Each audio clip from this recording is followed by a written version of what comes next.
إلى زميلي هلا أبو علوان وفقرة موطن الحلم والإنجاز.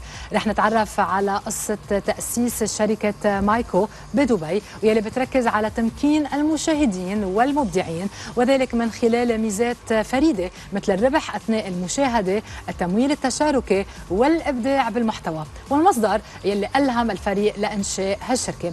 اللقاء طبعا أجرته الزميلة هلا أبو علوان مع الشريك المؤسس ومدير عام الشركة، وراح تسلط من خلاله الضوء على كيفية دعم المنصة للمحتوى الأصلي وتعزيز التنوع والتواصل اللامركزي. منتابع. بيسعدنا أن يكون معنا اليوم الشريك المؤسس ومدير عام شركة مايكو السيد عمير عثماني. Good morning, Umair. Great to have you here. Good morning, Hala. Thank you for having me. It's a pleasure being here with you on your show. Thank you for being with us. Umair, like out of curiosity, before we dig deeper into the details of the interview, what was the reasoning behind the inception of Myco? I think for me, the biggest reason was that, I'm a believer in the content industry as a whole, and the fact that a lot of the change in this world is actually going to be driven by new technologies and media. And at the same time, I'm also a believer in blockchain and decentralized technologies. And I feel that the intersection of these two industries has a lot to do for both, because it transcends into some excellent opportunities for the content industry, because it solves challenges on both the viewer side and the creator side, also on the platform side. Because by decentralization, you're actually empowering the consumer, you're giving them a share within the revenues of the content economy, you're actually allowing them to also participate in the creative processes. It's empowering the creators because it's removing barriers to entries, it's giving better monetization shares, it's making platforms more efficient, more transparent. And at the same time, I think most importantly, it's giving a lot of decentralized financing and funding opportunities through DeFi to the creators and filmmakers around us, which opens up so many avenues for all of them, right? So I just believe that, this is an idea that is going to change the way content is consumed, produced, and also distributed around the world. And that's why Myco happened. Wonderful, wonderful. And did you decide, like, when this idea came, and you implemented it here in Dubai, or where?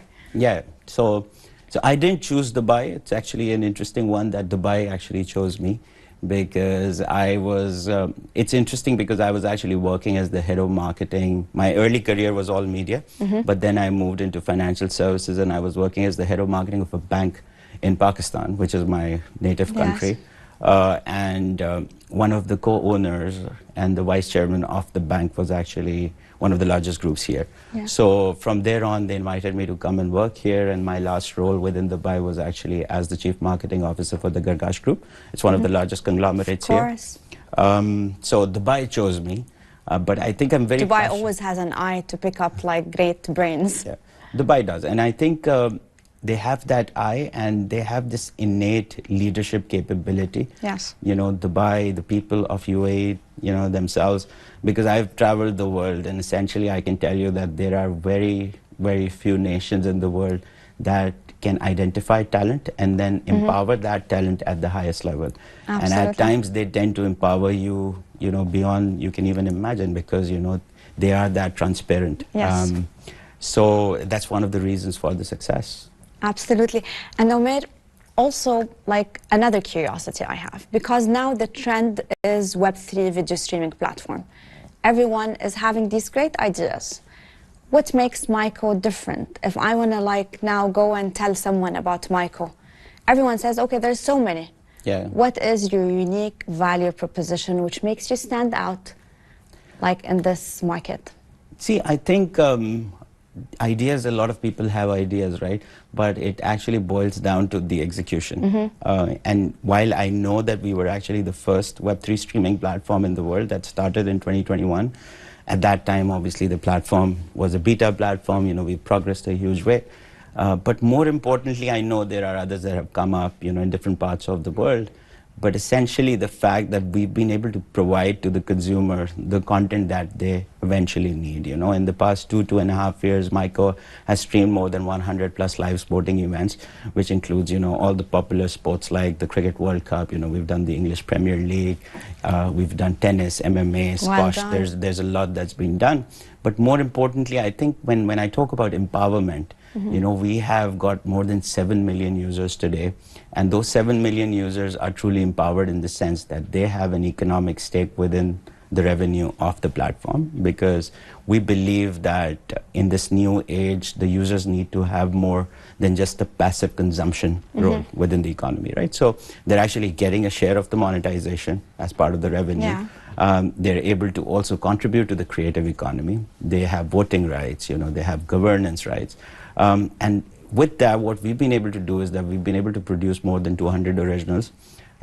We've created something which is very popular called the Dubai Film Society. You might have heard about it. Of course. And what's happening there is really incredible, because now within this decentralized landscape, not only the viewers are being empowered, but the viewers are getting the capability to give back to the creators, right? And that is giving opportunities to so many new filmmakers, creators. There are no barriers to entry. And it's great for the young generation, you know, both on the consumption side and the creation side. Yeah, actually, this brings me to a question. If people want to subscribe to Myco, if, for example, do they earn while watching or while creating? How does the model work? Both. So I'll break it down for you. It's very simple. You know, a traditional AVOD platform, and I'll also start explaining these terms. So AVOD stands for Advertising Video on Demand platforms, right? Which are all these platforms that are running through ad-supported mediums of revenue. So what they do usually is they do a 50-50 split. So a platform like YouTube, you have a very popular channel on YouTube.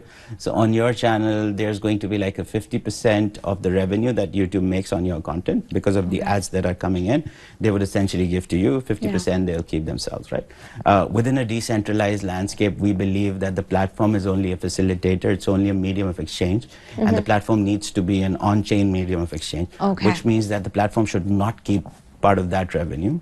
As long as the costs are being net off, the cost of the video infrastructure and the streaming is being net off, then the revenue needs to be distributed between you and the people who are watching it, right? So we do like a 65-35 split on all revenues, which is why it's great for content creators and it's also great for users. Yeah, and mentioning content creation, you also support native content. And this would distinguish you, like one of the objectives you wanted from Myco. What does this mean? Like, because now we see a lot of, for example, video streaming platforms which are having certain target audience or certain trend or working in silos or the traditional way of content. Why did you want to support native content and how are you doing that? Yes, so essentially, one of the most important problems within the content industry as a whole, and obviously I spent the first 10 years of my life doing, you know, working in traditional media businesses. So you do crowdfunding, right? Yes, so because financing remains one of the biggest problems right now within the content industry. You know, if you're a rising filmmaker, you're great, you know, you're extremely talented, but if you haven't had that first opportunity, you know, and you know this because you're part of the media industry as well, it's very difficult to get that first opportunity, right? Absolutely. But if you can get that decision and distribute that decision in the hands of the people who are watching content, right, then there are more opportunities for filmmakers, and there's more transparency, there's more openness, and people can come up with their stories. As long as they have a community backing their story, there should be no one stopping them. Yeah. Absolutely. Umair, I would like to end our conversation about sustainability and future generation, which is the youth. I have youth at home. I have a son who is 15 years old. If I want to go now home and tell him about Myco, what's the attractiveness in this decentralized platform for him to engage with Myco? How can we attract the youth watching us? I think the youth today is, you know, if you talk about the Gen Z, this generation as a whole, it's a very interesting generation because they want more with everything, right? And I can say this because, you know, my elder son, he's like 11 years old. And if I, you know, it's funny, but, you know, if I ask him to fetch me a glass of water right across the living room, right? He would be like, okay, Dad, but what's in there for me, right? So this new generation, they really want something for themselves. They want more, Yes. right? And the fact that they need more empowerment is already proven. It's not like Myco is the first platform that is saying it. At a platform level, probably yes. What Myco is doing, essentially, we're trying to empower the youth at a platform level. Yes. You know? For the youth, it is an idea that, you know, its time has come, in my opinion. Absolutely. Umair, wishing you all the best with Myco and the rest of the team. Thank you so much for being with us today. Thank you. Thank you.